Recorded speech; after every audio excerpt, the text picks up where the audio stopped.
Good afternoon. My name is Sanjay Sharma. I'm the Dean of the Grossman School of Business at University of Vermont. Thank you for joining us for the 9th Annual Family Business Awards to celebrate the enterprising business families of UVM alums and Vermonters. This is the first time we are hosting a virtual event. It is common knowledge that most businesses worldwide are owned and managed by families. It is less commonly known that 80% of the new ventures in the US start as family firms, where members of the family provide intellectual, financial, and social capital. Virtually 100% of all entrepreneurial activities at the base of the economic pyramid are initiated and operated by families. While S.C. Johnson, Ford, Fidelity, Walmart, Cargill, Mars, News Corp, and Comcast are few of the well-recognized American giants controlled by families, family firms dominate the medium and small category of firms as well.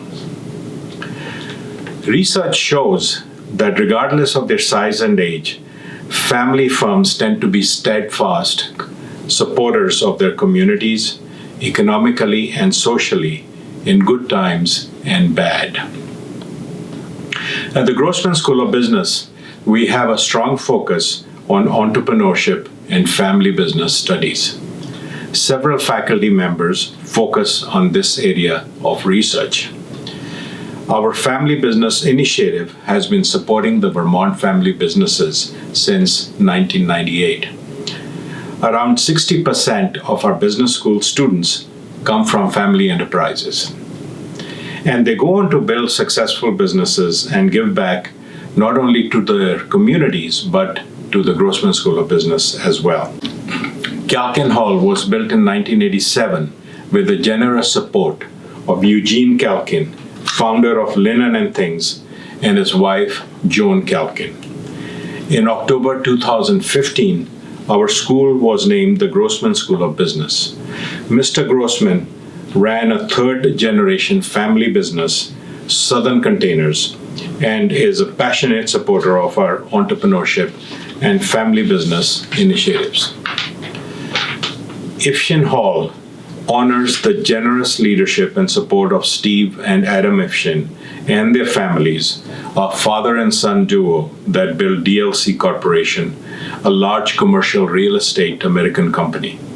They were amongst the first recipients of our Family Business Awards in 2012.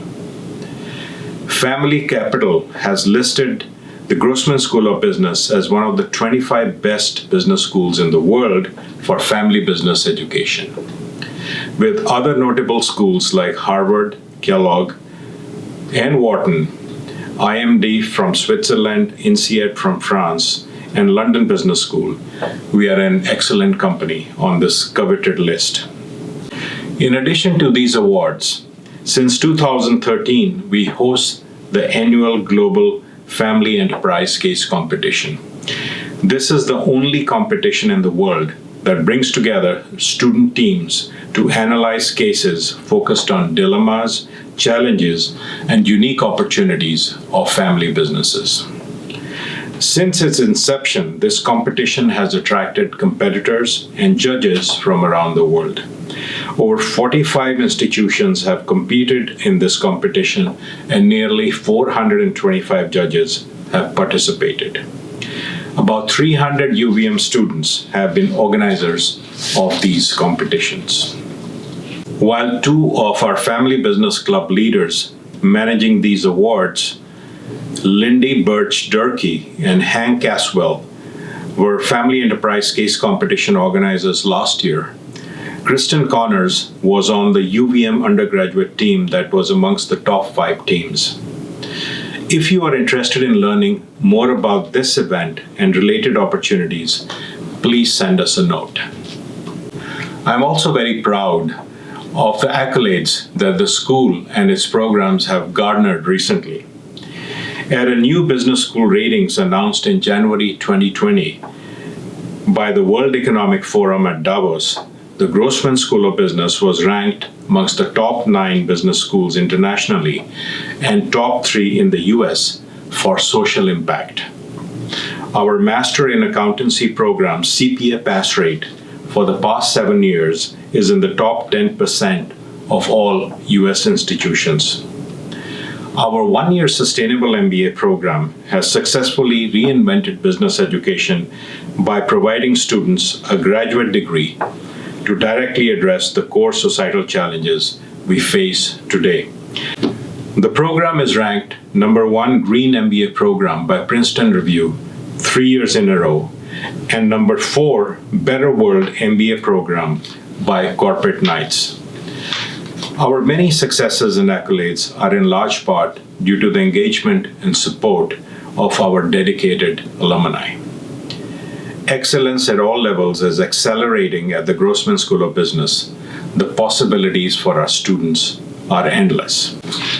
I hope you enjoy this special celebration of the 2020 Family Business Award winners. Next up is the awards chair, Deeta Sharma. She is the Sanders Chair and Professor of Family Business at the Grossman School of Business. She is also a visiting scholar at the John L. Ward Center for Family Enterprises at the Kellogg School of Management. She is the co-founder of Family Enterprise Case Competition and the UVM Family Business Awards. She serves as the non-voting chair for these awards. Dr. Deeta Sharma is up next. Thank you again.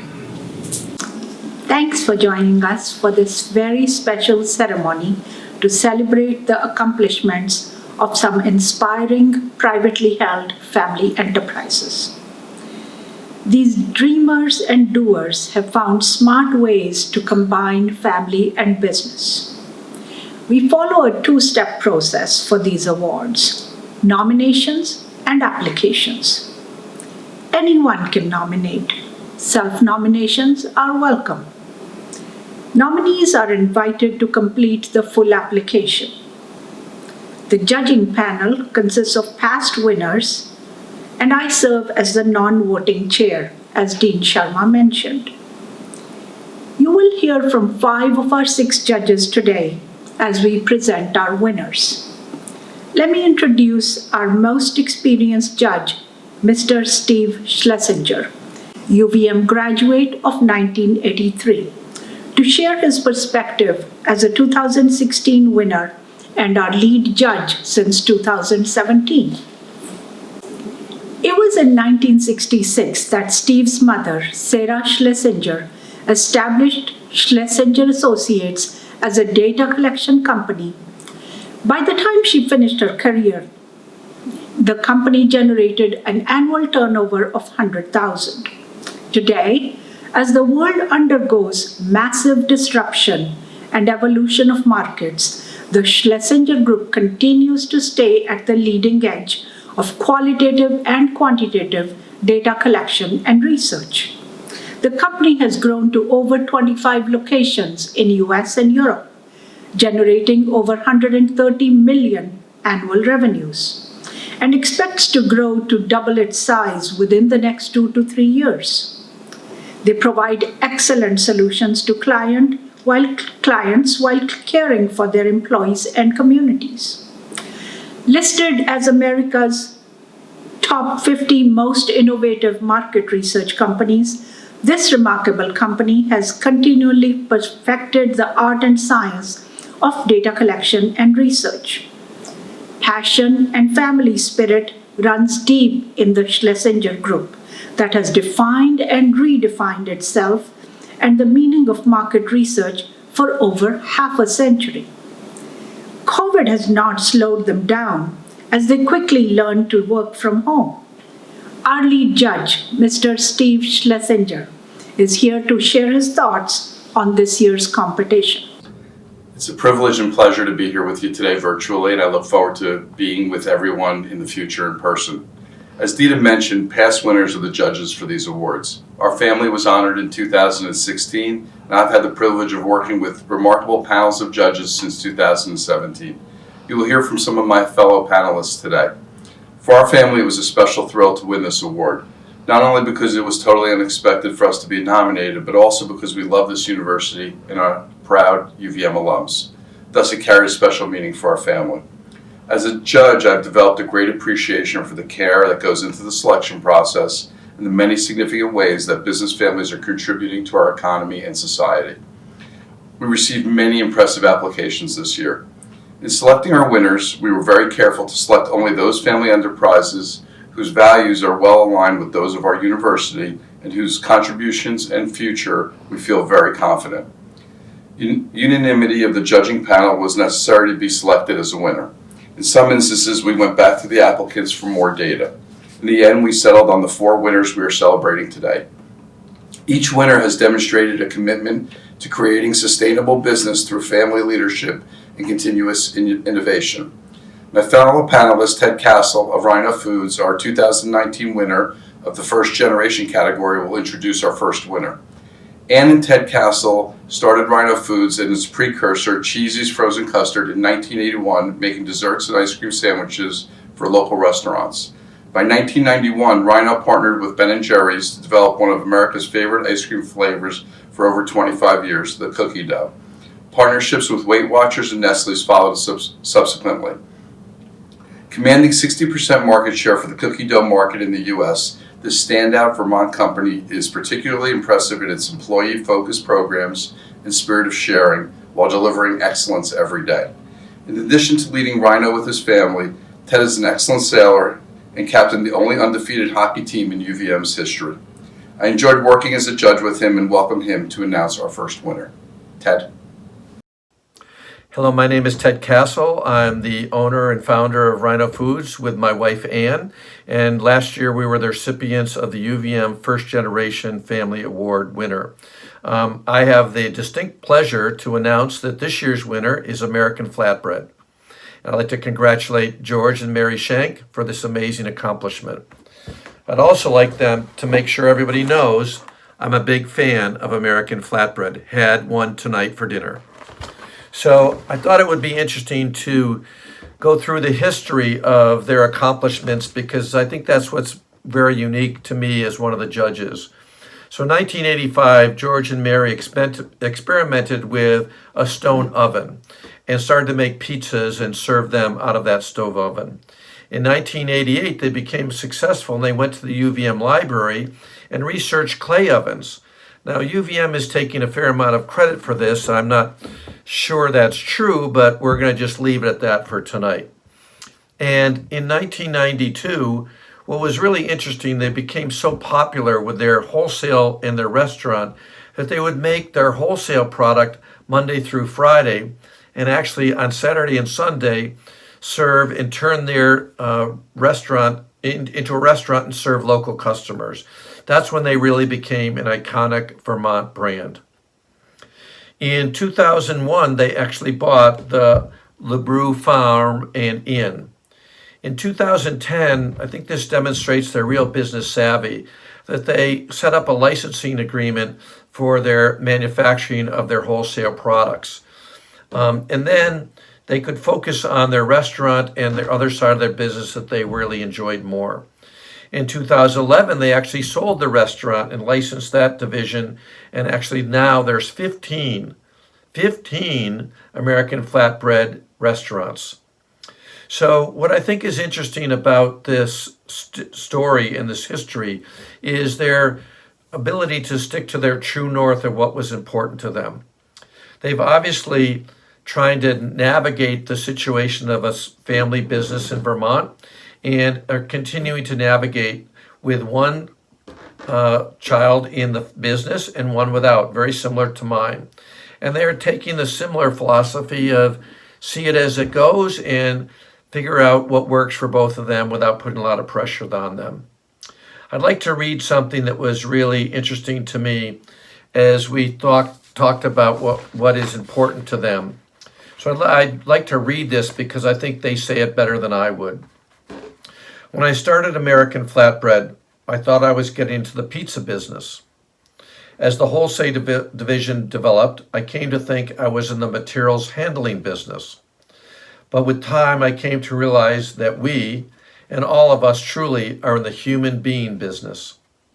That the things or services we provide only have meaning if they're helpful to our customers, respectful to our employees, responsible to our environment, and constructive to our communities. This is why I believe American Flatbread and George and Mary are well deserving winners of this year's award. Thank you.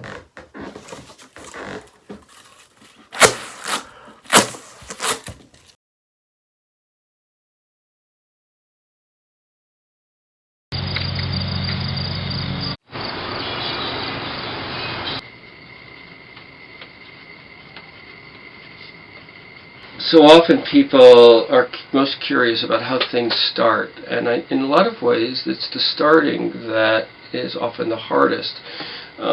For me, flatbread just sort of sprung out of my head from a desire of cooking with wood and the work that I had been doing as an apprentice in the culinary arts from 1980 to 1985.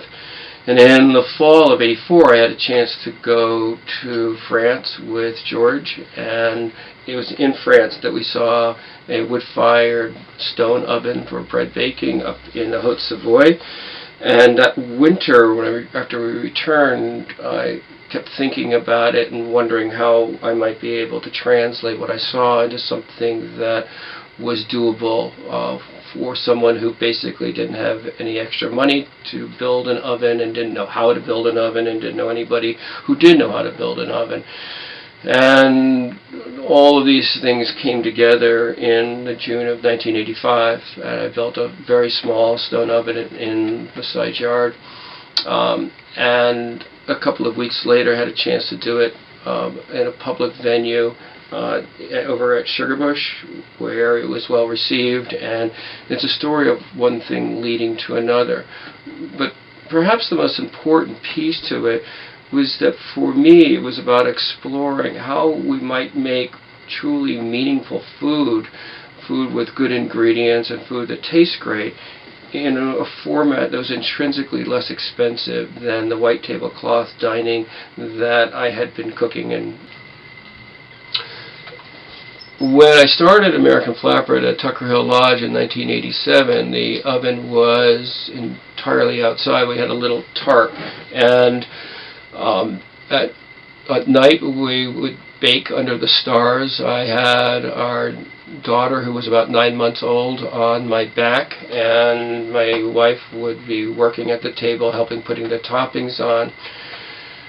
Several years later, when we were doing in-store demos, I was down in Providence, Rhode Island, at a Whole Foods, and Willis was on my back. He was about 2.5 or 3 at the time, and I remember a fellow coming in, and I said, "Oh, would you like to try a slice of flatbread?" And he looked at me, and he looked like a business person or a salesperson kind of people, and he said, "You know, I've seen a lot of sales presentations, but this takes the cake."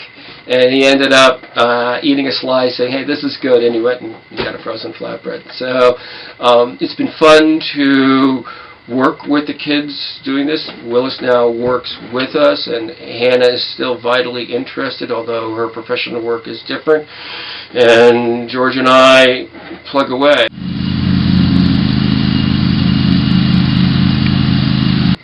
Well, I actually didn't think, I came from Michigan. I didn't think I would ever land in Vermont, let alone married to someone that ended up being a farmer. But here we are, 36 years later, and it's been an interesting ride. You know, I've spent most of my time in the restaurant, so that means every weekend.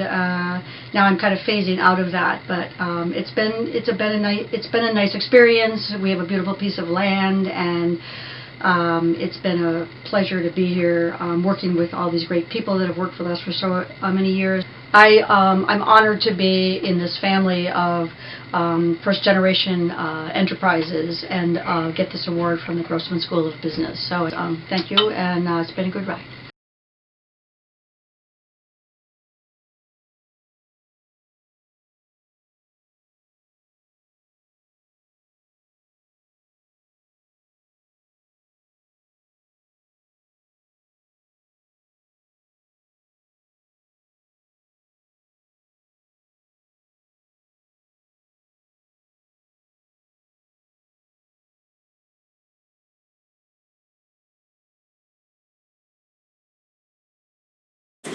Many thanks, Judge Steve and Ted, and congratulations to Mary and George Schenk and the American Flatbread family. This year, we had many strong applications to consider, and we ended up with two equally strong, very different applicants in the multi-gen category. Judge Evan Langfeld, CEO of O'Brien Brothers, winners of 2019 Vermont Legacy Award, will present our first multi-gen award winner.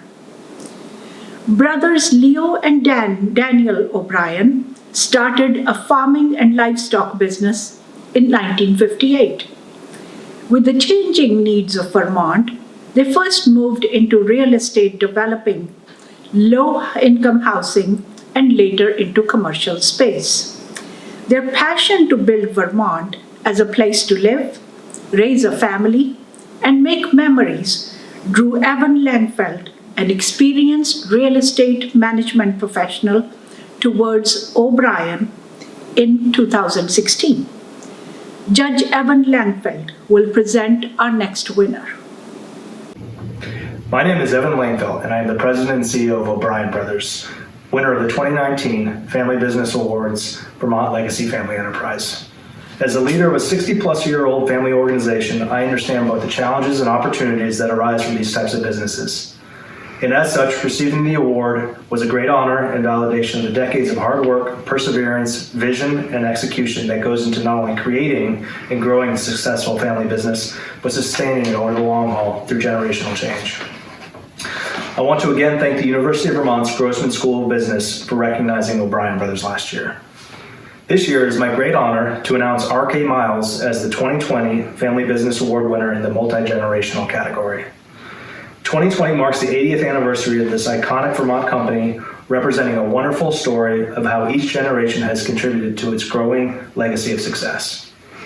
The company's roots go back to the 1880s when Frederick Miles first purchased 800 acres of timberland in Arlington, Vermont. Son Richard Miles founded Miles Lumber, later renamed as R.K. Miles in 1940, to sell lumber, hardware, fuel oil, and coal. Third generation leader, Richard Miles Jr., or Dick as he was known to family members, friends, and customers alike, grew the business to supply everything to build anything to the ski communities of Bromley, Stratton, and Magic Mountain. Josiah Miles, or Joe, the current fourth generation leader, added new locations and grew the business to include consumer goods, a kitchen and bath design center, as well as a window showroom and millworks. Now in the fifth generation, Henry Miles is helping to expand the company to 4 new locations throughout Vermont. Our judging panel found this company impressive on a variety of fronts: thoughtful governance, financial growth and success, depth of community contributions, and proactive development of next generation leaders, to name a few. While all of the nominated businesses had impressive track records and compelling stories, R.K. Miles stood out to me personally, not just for their sustained success over generations in a difficult industry, but because they have been an integral project partner and material supplier to our company, O'Brien Brothers, on our ongoing project, Hillside at O'Brien Farm. I know firsthand the quality of customer service, materials, and goods they provide, and the caliber of the people they employ. They are responsive, proactive, and their employees seem to genuinely enjoy working for their company and take pride in it. That means something, and it translates into the quality of service they provide. And importantly, Joe Miles is a hands-on leader who meets personally with customers to find solutions to their problems and clearly takes his role as a steward of the family business very seriously. I could not be happier that the 2020 Multi-Generational Family Business Award is going to R.K. Miles. Congratulations, Joe, Henry, and the rest of the Miles family, and all of your staff members as well. Well deserved.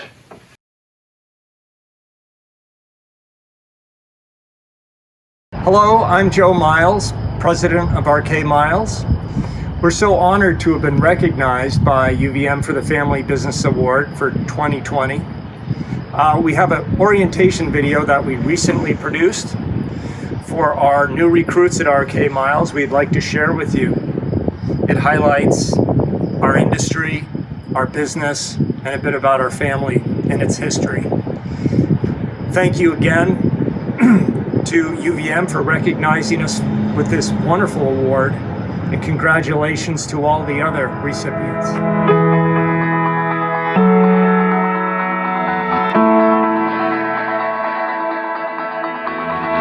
Welcome to RK Miles. You're now part of an industry-leading team of over 200 employees across 6 locations. To help you get acquainted, I'd like to share some important information about our company and what makes it so successful. But first, I'd like to tell you about the lumber and building materials industry. Our industry has 2 main segments: the home improvement segment, like Home Depot and Lowe's, and the lumber and building materials segment, like RK Miles and our direct competitors. While Home Depot and Lowe's have a commanding market share in the do-it-yourself and handyman markets, lumber and building material dealers, like RK Miles, continue to be the primary supplier to new residential and commercial construction projects and to the addition and renovation markets. This is true because lumber and building material dealers have a broader selection of products and, most importantly, a highly skilled staff that can accurately specify, engineer, design, estimate, procure, and deliver the products that go in today's most complex building projects. At RK Miles, our core services and functions include building materials estimating and sales. Our skilled estimators can transform a set of blueprints into a comprehensive list of materials for a project, while our salespeople guide the customer through the selection, ordering, and delivery process. Our window and door specialists work with our customers to identify products that will meet both code and design goals. Our hardware sales team are experts in tools, paint, and builder's hardware. Our dispatch, material handlers, and drivers are at the core of executing on what we promise as a company: deliveries on time and in full. And our administrative staff keeps the phones routed, the bills paid, the customer accounts current, and the books accurate. In addition to the products and services we provide our customers, it is our mission at RK Miles that keeps us focused on what is most important and guides us in our daily work. Our mission is to be reliable. We want to be the person in the company that our customers can count on. Responsive. Our customers and coworkers expect and depend on a quick and accurate reply and a clear understanding of what can be expected. Informed. Our customers expect us to know our stuff, or be willing to say, "I don't know, but I'll find out." And caring. Our company's way of doing business is rooted in its small Vermont town history. Nearly 100 years ago, my grandfather and grandmother began their journey in the lumber and building materials industry with a small logging and mill operation. The success of the business in those days was tied to a mutually supportive employer, employee, and community. Everyone worked hard on behalf of everyone else. This continues to be our way here at RK Miles today. These 4 attributes have been the cornerstone of our past success and are at the foundation of our business strategy and our company's mission statement today. It's great to have you on our team. I hope this short video has helped you understand a little bit about our business and what you will need to do to be successful here at RK Miles.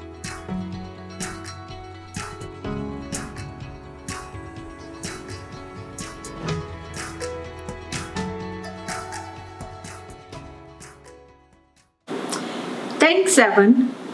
And let me add my special appreciation to the Miles family for helping to build our Vermont communities and economy. Judge Christina Von Trapp-Frame of the Trapp Family Lodge, winner of 2019 Vermont Legacy Award, will announce our next award.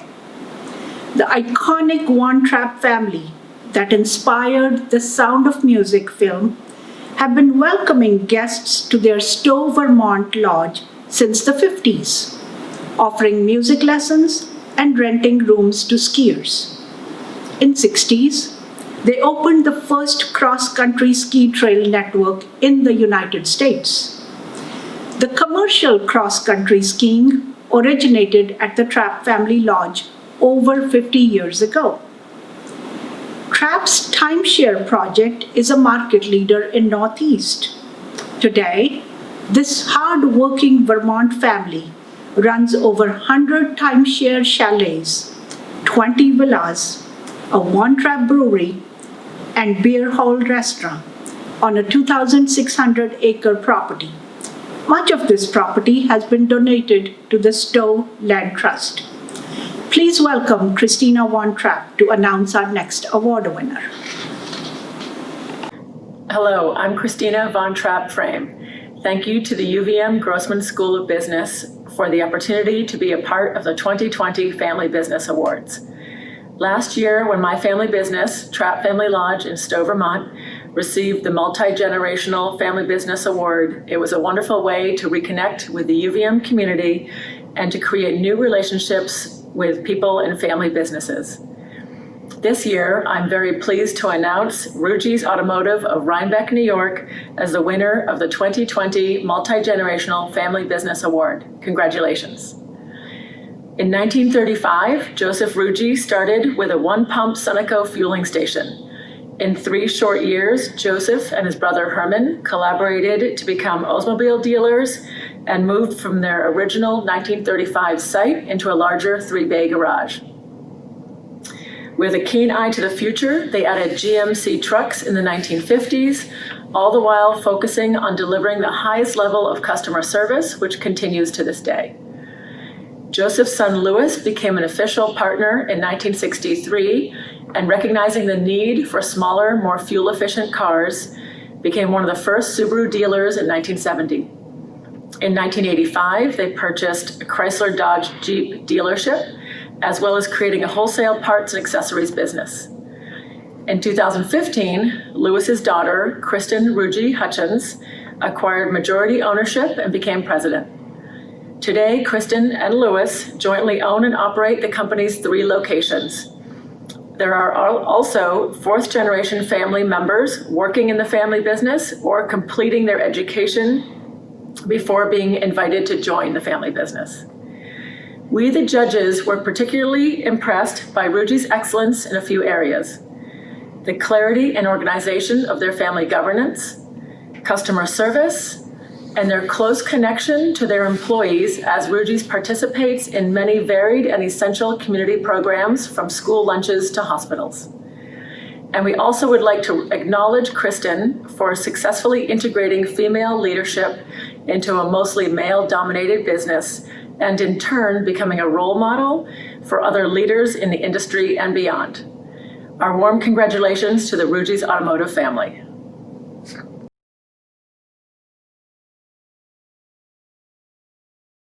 In 1935, a young entrepreneur named Joseph Rugi opened a one-pump fueling station and limited repair facility in the village of Rhinebeck, New York. Little did he know that in opening the doors to his business, he'd open the road for generations to come. In 1938, his son Louis was born. He grew up going to work with his dad, and after graduating from Union College and then serving as an officer in the U.S. Air Force, Louis returned to his hometown to become Joseph's business partner. When I came back out of the military to start my new career in 1963, my father and I joined as partners, and we were dealers, Oldsmobile dealers at the time.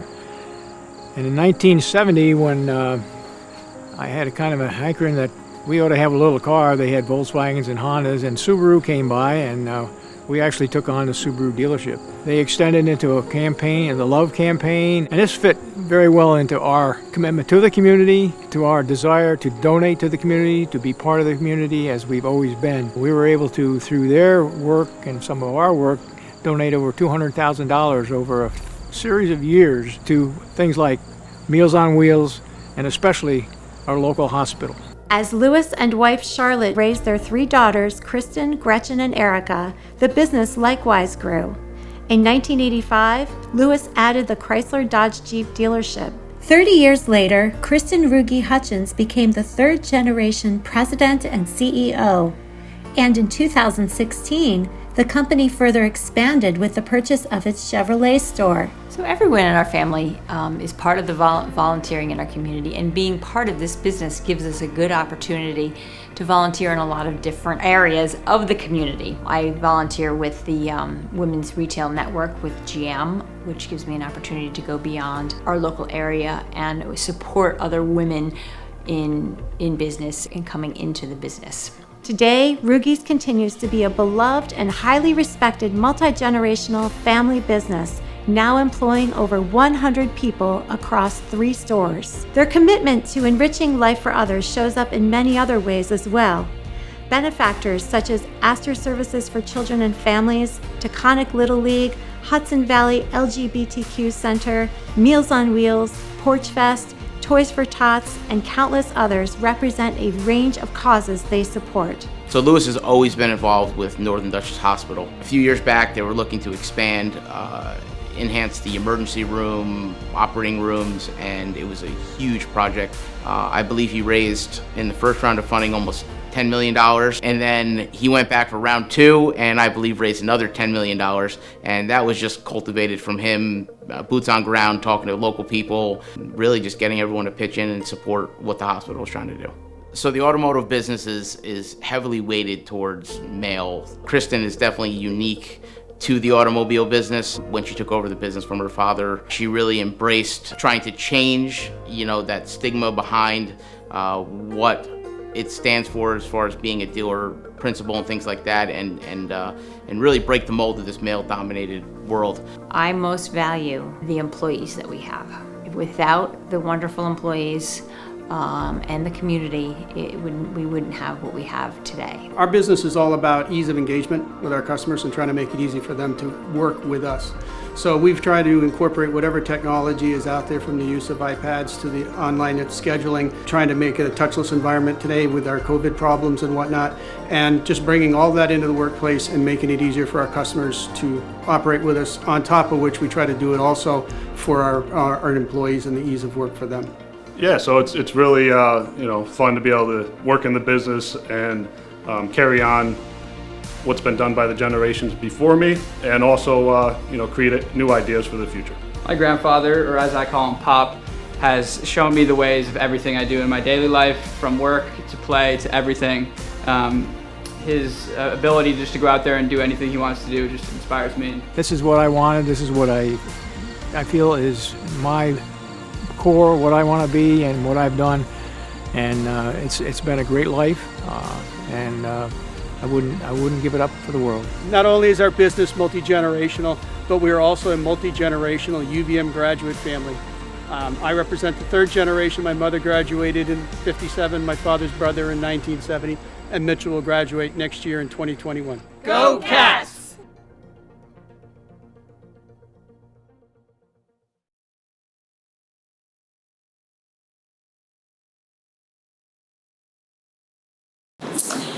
Thank you, Christina. Yay for Mitchell's family. While our judges had no idea about this until after they had completed their deliberations, Roods was the only family nominated this year whose child is a Grossman student, and among our top students, I might add. So congratulations, not only for this special award, but thanks for lending us your son for a few years. It is now my honor to introduce our next judge, Jen Kimmick, co-founder of another trailblazing Vermont craft brewery, The Alchemist, winners of 2018 Family Business Award. Jen and John Kimmick started a 60-seat brew pub in Waterbury in 2003. Over time, they started an innovative brewery. Following their desire to grow it responsibly and sustainably, they made significant investments like $1 million wastewater pre-treatment facility managed by a full-time professional waste manager.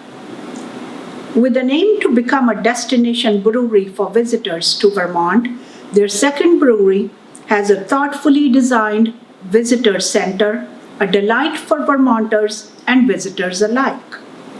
Judge Jen Kimmick will now introduce the winner of the Vermont Legacy Award.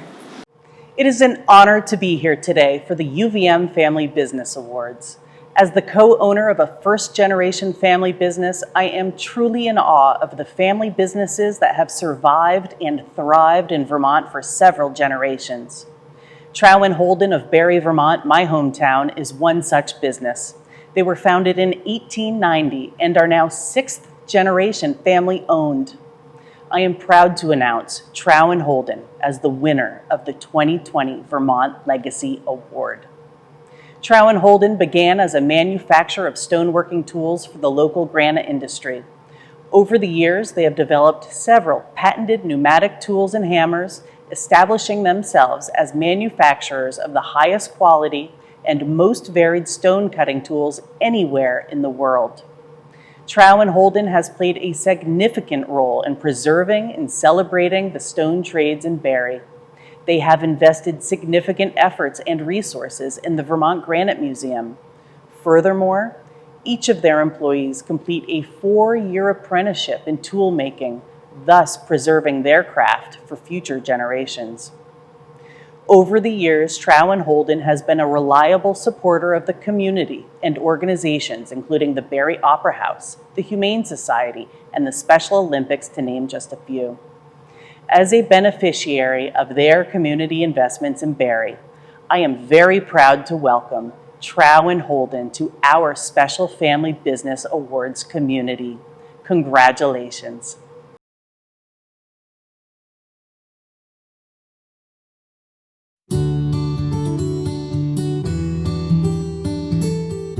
We make stoneworking tools, started making them for the granite industry in Barre right after the Civil War. Right from the very beginning, it was all very much a creative process. And Barre was different. Barre grew from an influx of people from outside the country. They were sculptors, they were artists, they were designers. And that still pervades Barre completely today. That really is what sets this town apart. And we are lucky enough to be in a place where we're making the tools for the people who do that work. The history of this company is the history of Barre. Fundamentally, we make a very simple product. We make hammers and chisels, and those have been around since the cavemen. And in theory, it's all very simple, but in practice, it's not. It's very technical. The materials are very technical. The heat treat, we saw a little bit of it today. I mean, there's a lot of science behind that. You know, what metal does when you heat it up and you cool it down. And Norm is like a heat treating expert. I mean, he could answer almost any question you had off the top of his head and tell you what it all meant. For me, that's something that I still have to learn. When I first was growing up in this company, I remember going out into the forge shop, and the noise was just unbelievable, and the heat and the smoke. There was one guy working in a chair, and it was Rudy Ainsworth. And Rudy sat in front of that fire and forged the same parts for 8 hours a day, every day. He felt what he was making, he had more control with that forge and a fire and a hammer than anybody out here with a precision piece of equipment. So, you know, we moved a lot of the production into the plant, but we keep the forge shop. We're very fond of the forge shop.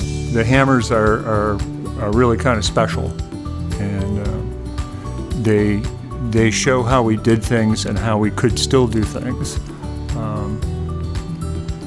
and it's still very loud.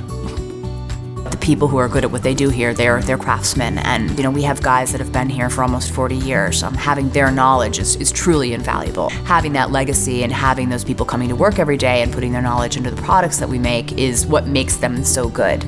A lot of people look at Barre, they just can't figure it out. It's a mill town that still works. You know, how can that be? There aren't any of those left, right?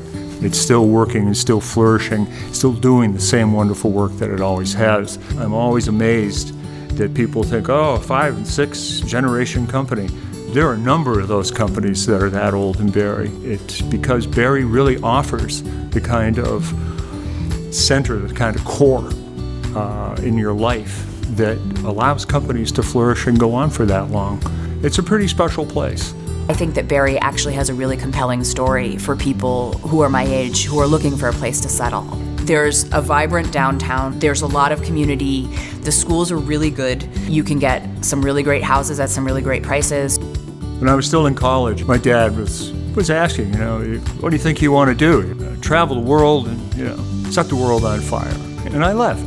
You know, my dad was very encouraging of that. It was a risk for him, and 42 years later, here I am. And my daughter, same thing. When she headed out to Scotland into her career in alternative energy, I really encouraged her to do that, and it was a risk. But it was a risk that was well worth it. She's come back to the company with skills that I surely never had. and will serve this company and the people who work here for a long time. I'm really lucky because what I always say is Norm has been the steward of Trow and Holden. I mean, he's been here for 42 years. He's had a dream and a vision from the start, and he cares. I think that if I can carry on with Trow and Holden as well as my dad did, then that I'll be very proud of myself. I'll consider that an ultimate success. And if in 42 years from now I've got the same type of company that Jack, my son, can look at and think about coming into, then I will be beyond proud.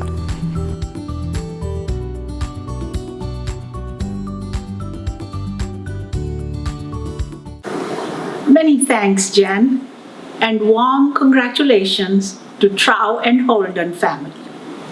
Thanks for your contributions over the generations and building our beautiful state while spreading your wings of excellence around the globe.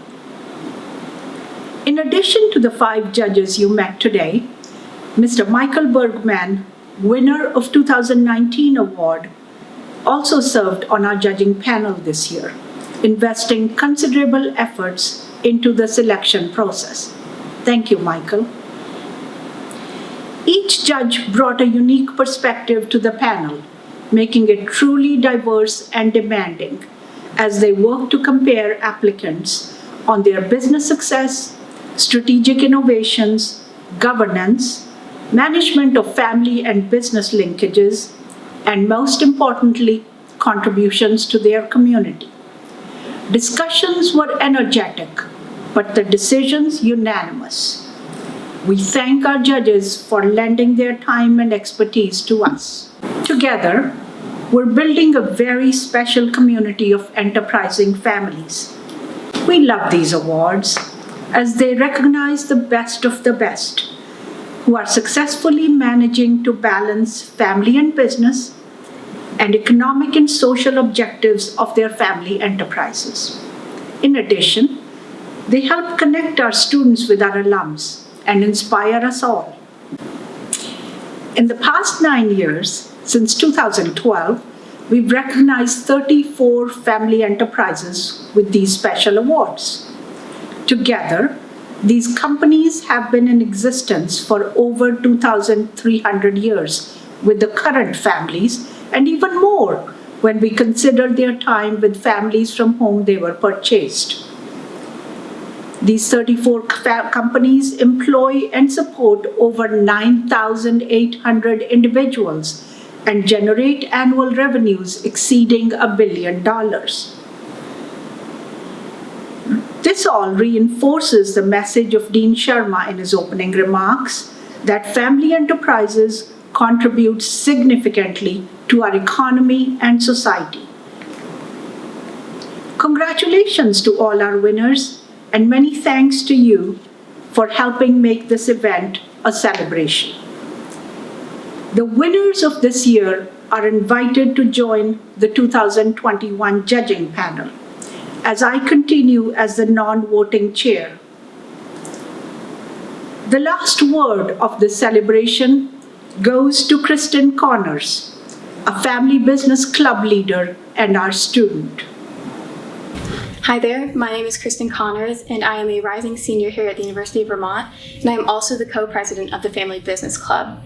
Based on the numerous winners present here today and the many, many nominees we receive each year, it's clear that family business is important. However, what isn't emphasized nearly enough is that family business isn't just important, it's absolutely necessary.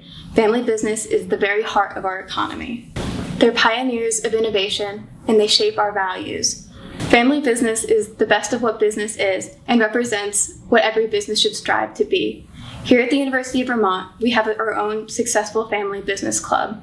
Through cases, panels, and student sessions, we hope to teach our students the family business perspective, both from a business standpoint and through a personal growth perspective.